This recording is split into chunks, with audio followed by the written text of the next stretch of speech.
বদরহাটি, কি হইছে মা? একটু সুন্দর মতো আমার সাথে সাথে পড়ো বাবা, কয়দিন পর না তোমার পরীক্ষা। শুরু করো মা, আমি পড়তাছি তোমার পিছে পিছে। এই তো আমার লক্ষ্মী বাচ্চা, বলো তো বাবা। প্রজাপতি।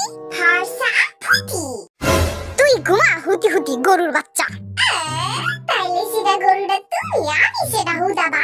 আই চুপ থাক। এবার বল আমার সাথে সাথে লটকা ফল। শতকান ফল। কেমনটা লাগে? বদরহাটি, দেখ তুই আমার আর ধৈর্যের পরীক্ষা নিস না। বল ছোট আপেল। শুধু আপেল। হইছে না মা? বদরহাটি রে। কি হইছে মা? মা খাইছো না, আমি ঠিক মতো পড়বো। আচ্ছা ঠিক আছে, তাইলে বল বড় আপেল। আল্লাহ রে, খালি কঠিন কঠিন পড়া দেয়। আচ্ছা কইতাছি, বুড়ো আপেল। হইছে? মা আরে ঝাড়ু দাবাই দাও, তাইলে ঠিক হইব। তুই কত বড় আপেল? বুইড়া আপেল।